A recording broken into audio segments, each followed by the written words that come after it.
प्रणाम। आप लोग देख रहे केवल संस्कृत न्यूज में अभिमन्यु कुमार। आज मैं doctor professor RP Singh sir से मैं एलर्जी पे विशेष चर्चा करूंगा। और हाल ही में बिहार सरकार नीतीश कुमार जी ने बिहार के नंबर 1 डॉक्टरों में इनका नाम घोषित किए हैं डायरी में जो कि मैं आज डॉक्टर आरपी सिंह सर से बात करेंगे कि सर एलर्जी क्या है, एलर्जी क्यों होता है, एलर्जी में कौन सी दवाई खाना चाहिए। सर्वप्रथम मैं अभिमन्यु जी आपको बहुत बहुत ढेर सारी शुभकामना और आपके पीछे मीडिया को भी मैं बहुत धन्यवाद देना चाहता हूं कि आप लोग एक से एक खोज के डिजीज़ निकालते हैं और पब्लिक तक पहुंचाते हैं। इसलिए मैं आप सभी को हार्दिक अभिनंदन करता हूं, स्वागत करता हूं। आप आज मुझे एलर्जी पर आपने हमसे आज इंटरव्यू लिया है। एलर्जी बहुत बड़ा दिक्कत नहीं है, लेकिन आजकल एलर्जी बहुत फैली हुई है और हर जगह एलर्जी से लोग काफ़ी परेशान है। एलर्जी होने का कारण क्या है मैं पहले बताऊं। पहले एलर्जी है क्या। नाक से, इसको हम एक तरह से रेनाइटिस भी कहते हैं, एलर्जी भी कहते हैं और इसको हम रेनाइटिस भी कहते हैं। एलर्जी में क्या होता है कि नाक से बराबर पानी आना, छींक आना होता है और बड़ी तकलीफ़ें आदमी को होती है। और आजकल जो मौसम चेंज होने में हम अपने पर ध्यान नहीं देते हैं, बच्चे ध्यान नहीं देते हैं, घर के लोग ध्यान नहीं देते हैं, जिसके चलते पंखा बहुत चलता है। पहले एलर्जी जाने की कैसे होता है। एलर्जी से फिर नाक से पतला पानी आना, नाक बंद हो जाना, सफोकेशन होना, सिर में दर्द होना, काफ़ी कंजेशन होना, इरिटेशन होना। जब ये हो तो और नाक से आपको पतला पानी गिरने लगे, छींक पर छींक आने लगे, तो आप समझिए कि अब हम एलर्जी से ग्रसित हो रहे हैं। फिर हम डॉक्टर के चिकित्सा में जाते हैं या हम प्रिकॉशन में आते हैं। एलर्जी में होता क्या है, इसकी क्या कारण है एलर्जी होने का। सर्वप्रथम तो हम देखते हैं कि बहुत ज़्यादा जो जहाँ फैक्ट्री है, जहाँ डस्ट वगैरह ज़्यादा उड़ता है वहाँ से भी लेते हैं। जहाँ तंबाकू की खेती होती है, तंबाकू होता है वहाँ से, जहाँ तंबाकू रखा जाता है वहाँ से भी होता है। बहुत ज़्यादा डस्ट के चलते भी होता है। ये सारी कॉजेज जब होता है तो आपको एलर्जी शुरू हो जाती है। और एलर्जी का एक मौसम होता है। इस मौसम में क्या होता है कि सर्दी होना, छींक होना, नाक से पतला पानी आना, नाक में हमेशा इरिटेशन, बराबर ऐसे लगता है कि इचिंग लगेगा, सुरसुरी जैसा लगा, इरिटेशन जैसा लगना और छींक पर छींक आना। फिर थोड़ी देर बाद बंद हो जाता है, फिर पानी गिरने लगता है।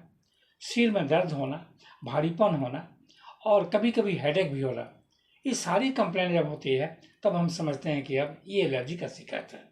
और तब हम उसके तरफ आते हैं कि एलर्जी जब हो गया क्या प्रिकॉशन लें, कौन सी दवा खाएं, आखिर हम क्या करें। मैं अभिमन्यु जी, आप तो संवाददाता हैं, हर जगह जाते हैं। मैं आपको बताऊं कि लोग एलर्जी से बहुत परेशान है, रियल में बहुत परेशान है। जिससे बार बार छींक आती है, नाक से पतला पानी गिरता है, नाक बंद हो जाता है, सिर में दर्द होता है, सिर में भारीपन होता है और कभी कभी बहुत टपक सी दर्द होती है। आदमी सो नहीं पाता है। जब भी बिछावन पर जाता है नाकें बंद हो जाती है और उसमें खांसी भी होने लगता है, इरिटेशन भी होता है। तो हम बराबर खांसना, छींकाना, नाक बंद होना, सिर में दर्द होना, भारीपन होना, खांसी की शिकायत होना, तो ये सारी शिकायतें जब होती है तो समझते हैं कि आप एलर्जी से ग्रसित हो गए। ये एलर्जी के सारे लक्षण हैं। एलर्जी होने का कारण आजकल जो मौसम चेंज होता है, हम अपने को ध्यान नहीं देते हैं और बहुत लोग ध्यान नहीं दे पाता है। होता क्या है कि आजकल अभी भी घर हर जगह पंखा शुरू हो गया। पंखा बच्चे हमेशा ही चलाते हैं। हम रोड पर जाते हैं तो इतनी डस्ट होता है कि उससे परेशानी हो जाती है। पर हम दिल्ली जाते थे, देखते सफोकेशन लगता था, आँख गरने लगता था, आँख से पानी आने लगता था, इतनी एलर्जी से सफोकेशन होता था। आजकल पटना की भी वही हाल हो गई है। पटना में अगर यहाँ से आपको बेली रोड तक जाना पड़े, कुम्हरार गुमटी से अगर बेल रोड जाते हैं, बेल रोड से यहाँ आ जाए तो आप सफ़र करेंगे, एलर्जी से सफ़र कर जाते हैं। गाड़ी की धुआं इतनी होती है, डस्ट इतना उड़ता है और कोल्ड उतना ही होता है, गर्मी उतना ही होती है। ऐसे कंप्लेन में हम एलर्जी की शिकायत से ग्रसित होते हैं और हमको एलर्जी हो जाता है। अब एलर्जी होने पर हम क्या करेंगे कि जिससे बचें। तो प्रत्येक घर में अभी हम बच्चों को यही कहेंगे कि आप पंखा अभी कम कर दें। अगर पंखा चलते 1-2 पर चलाएं। कूलर तो बिल्कुल ही बंद रखें। अभी कूलर भी शुरू हो गया, जहाँ तक मैं देखता हूँ कूलर भी शुरू हो गया है। कूलर बंद करें, अभी कम करें, पंखा थोड़ा चलाएं, एसी अभी न चलाएं। जब देखें कि अनबेरेबल कंप्लेंट आने लगी या मौसम आ गया, तब हमें अप्रैल के बाद ही 10-15 अप्रैल के बाद हम अगर अपना एसी शुरू करें, कूलर शुरू करें, तो ज़्यादा बेहतर होगा। मैं आपको बताऊं अभिमन्यु जी कि जब ये एलर्जी का शिकायत होता है तो आदमी को खांसी भी होता है, आदमी की दम घुटने लगती है, सफोकेशन होने लगता है और खांसी भी होने लगता है। खांसी के चलते उनको सफोकेशन होता है और काफ़ी घुटन महसूस होती है। साथ साथ नाक से पतला पानी आता है, नाक उनका फूल जाता है, इतना बार बार पानी से नाक को झाड़ते झाड़ते उनका नाक भी लाल हो जाता है, अंदर तो उसमें जम जाता है, क्रस्टी जम जाता है। और अब कोई भी दवा खिलाओ तो उसे नहीं ठीक होगा जब तक कि उसको एलर्जी के ट्रीटमेंट नहीं दिया जाए। जैसे एक्जिमा जैसा हो जाता है, या जैसे मान लीजिए घाव हो गया, नाक में घाव हो जाता है, वो भी ठीक नहीं होता है। ये जब शिकायत आता है तब हम समझते हैं कि ये एलर्जी की शिकायत होगी। मैं आपको ऐसे भी लोगों को मैं बताऊँ आपको कि मेरे यहाँ अभी भी ट्रीटमेंट लोग आ रहे हैं, अच्छे लोगों की बात कर, जनरल लोगों की बात मैं नहीं करता हूँ, क्लास 1 के लोगों की बात करता हूँ कि अब वो एलर्जी में तकलीफ होती है, उनको सांस लेने में देखो दिक्कत होता है, उनका नाक बंद होता आता है, एडोनाइड हो जाता है, दोनों तरफ मस्कुलर लेयर का डेवलपमेंट बढ़ जाता है।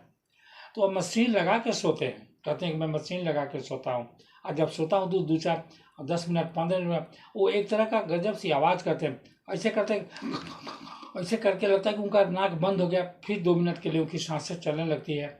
एलर्जी हम नहीं बचाएंगे तो वही हाल होगी जो आजकल बड़े लोगों की नहीं, कुछ लोगों की, जो मशीन लगा के अभी भी सोते हैं, तब उन्हें अच्छी नींद आती है, उसमें भी सफोकेशन फील करते हैं। ट्रेन में जाओ तो लोग बोले कि भाई साहब आप तो बहुत सो लिए, अब मुझे सोने तो दीजिए। वो लोग जगा देता है, उनको रात में इतनी खर्राटा लगने लगती है। एलर्जी के चलते खर्राटे भी उत्पन्न होता है, और खर्राटा की सबसे अच्छी दवा होम्योपैथ में ही है और किसी पैथ में नहीं। ऑपरेशन करने के बावजूद भी उनको एलर्जी की शिकायत होगी।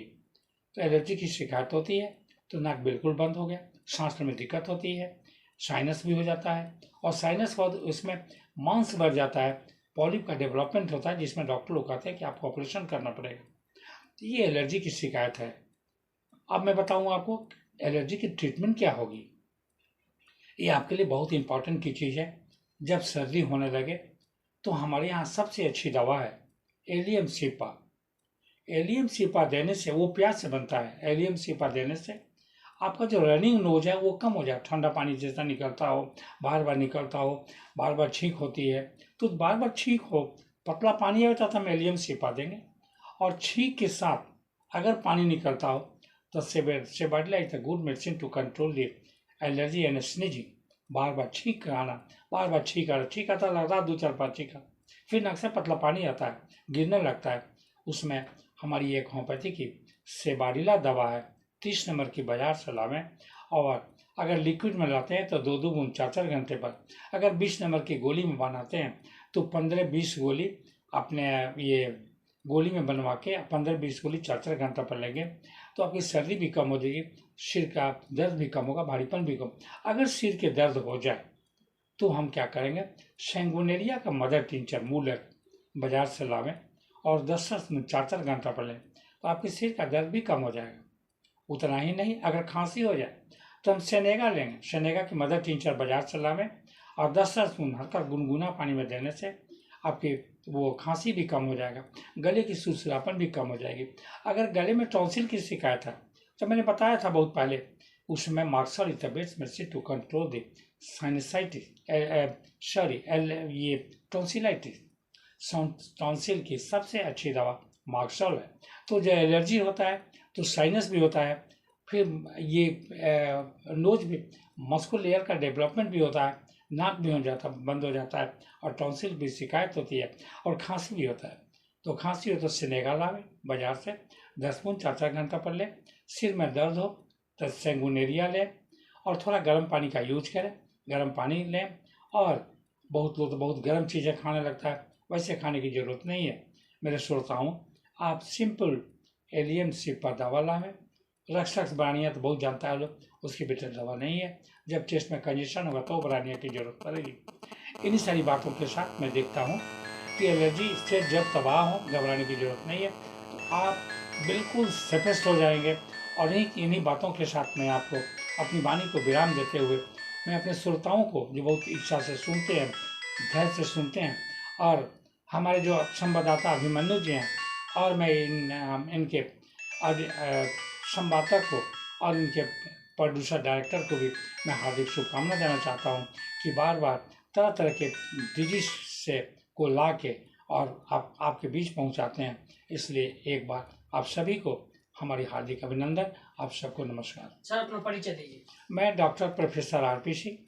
मैं इस साल 40 साल पढ़ाने के बाद मैं कॉलेज के प्रोफेसर डिपार्टमेंट का हेड हूँ।